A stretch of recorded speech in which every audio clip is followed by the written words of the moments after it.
네, 자, 안녕하세요. 자, 반갑습니다. 자, 여러분들, 제가 누굽니까? 그렇죠? 멋진 경호학의 멋진 이건축 교수입니다. 자, 여러분들이 이제 앞으로 저하고 경호학을 갖다가 공부하기로 했는데요. 경호학은 뭘까요? 자, 일단 경호학이라는 것 자체를 갖다가 구성시킬 수 있는 부분은 여러분들이 경비 지도사가 되기 위해서 우리는 공부를 하는 겁니다. 그렇죠? 그래서 경비 지도사란 경비원을 지도, 감독, 교육하는 지도자입니다. 그래서 여러분들이 지도자로서 하는 거예요. 자, 그러면 뭘 지도를 해야 되느냐? 자, 이런 걸까요? 아니겠죠? 자, 이것은 일단은 사람이 어떤 싸우는 형태라든가 이 정도 여러분들이 되라는 건 아니고요.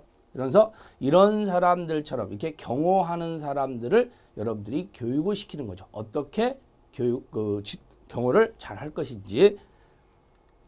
자, 첫 번째를 보게 되면은 1차적 근거하고 2차 시험하고 있는데요. 자, 1차 시험은 법학개론하고 민간 경비론을 공부를 합니다. 그렇죠? 근데 이 법학개론이나 민간 경비론은 여러분들이 절대평가죠. 그래서 60점 이상 맞으시면은 합격을 하십니다. 자, 그런데 이제 여러분들이 2차 과목에서 이제 문제인데 2차 과목은 경비업법과 경호학입니다. 그러면 이 경비업법과 경호학에서 여러분들이 저하고 공부하는 것이 바로 이 경호학입니다. 그래서 이 경호학과 경비업법은 비슷한 형태는 존재를 합니다. 그래서 서로 상호 보완을 할 수 있기 때문에 여러분들이 경비업법 열심히 공부하면 또 경호학의 문제도 맞출 수 있고요. 또 경호학 열심히 공부하면 경비업법 문제도 맞추실 수 있다. 이렇게 생각을 하시면 되는 겁니다. 자, 대신 경호학이라는 과목 자체에 대해서는요. 이것은 상대평가입니다. 그러니까 여러분들이 고득점이 나와줘야 비로소 여러분들이 합격을 하실 수 있다. 이렇게 보시면 되겠습니다. 자, 공부 방법을 한번 잠깐 보시면은요. 일단 여러분들이 공부를 하실 때 상당히 어렵습니다. 그죠? 그리고 특히 이 공부를 하다 보면은, 젊은 나이에 공부를 하는 경우도 있겠지만, 좀 나이를 먹고 공부를 하는 경우도 있다 보니까 상당히 새롭게 공부를 한다는 것은 쉽지는 않을 거예요. 자, 그런데 일단 여러분들이 암기는 절대 하려고 하지 마세요. 우리가 뭐 공부를 하려고 하다 보면 학생들이 막 암기를 막 하려고 합니다. 그런데 암기는 절대 해서는 안 됩니다. 자, 그러면 첫 번째 막 시작할 때는 암기하지 말라는 겁니다. 그죠? 완전히 하지 말라는 뜻이 아니라 처음에 시작할 때 암기하지 말라. 여러분들이 이제 학교 다닐 때 공부해 보셨을 거예요. 암기는요, 한계가 있습니다. 그렇기 때문에 일단 기억을 못 하면은 못 푸는 거예요. 그래서 일단 이해를 먼저 하시고요. 그 이해가 끝나면은 결국은 이제 암기 형태에서 이해가 유지가 되니까 이해라는 거 전제가 될 거고 그 이해가 끝나면 그때쯤 되면 내 머릿속에서는 이 이해한 내용에 대해서 이제 어느 정도 머릿속에 들어오게 될 거고 그 이해한 내용이 머릿속에 들어오면 스스로가 뭐 하게 됐어요. 그렇죠. 스스로 암기를 하게 되는 겁니다. 그러니까 내 스스로 암기를 해야 돼요. 그러니까 내가 일부러 암기하려고 하는 게 아니라 그냥 외워져야 되죠.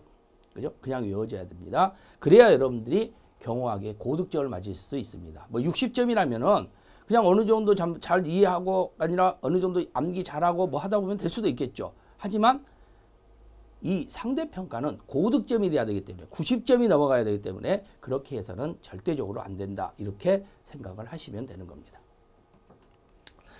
자, 경호학에 보면은요, 경호학이라는 형태가 있습니다. 자, 경호학이 뭔가? 먼저 이것부터 우리는 항상 뭔가 나와야 되겠죠. 물음표가. 경호학이 뭘까? 그죠? 그걸 먼저 공부하는 거예요. 그러면서 이제 조직을 공부하는 겁니다. 항상 어느 조직 형태든 조직이 구성돼야 될 거 아니에요. 그래서 조직이라는 게 어떻게 구성되어 있는가를 공부하고요. 자, 그 다음에는 이제 업무 수행 방법을 보는 겁니다. 어떻게 업무를 할 것인가.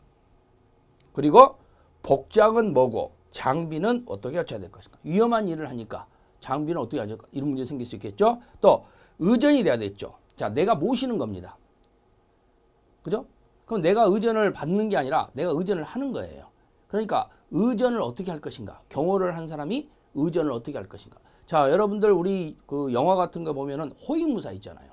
그죠? 왕이라든가 나의 상전들 이런 사람들을 모시는 이런 호위무사들. 그죠? 어느 순간에 갑자기 나타나서 위험한 상태를 갖다가 싸워주고 대처해주고 그죠? 방어해주고 이런 역할을 하는 것이 바로 경호 의전의 형태도 판단될 수 있는 것들입니다. 다 연결된 거죠. 그 다음에 구급법도 알아야 됐죠.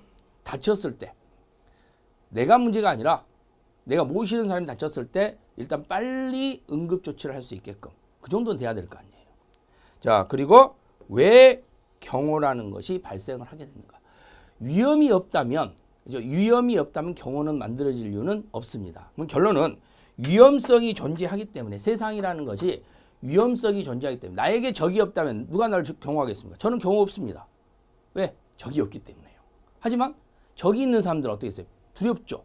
그러다 보니까 당연히 어떻게 했어요? 경호가 필요하다는 겁니다.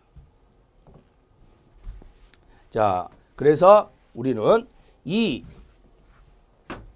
두 가지 형태의 근거와 이 5가지 형태에서 총 7가지를 가지고 우리가 공부를 한다. 이렇게 보시면 되겠죠.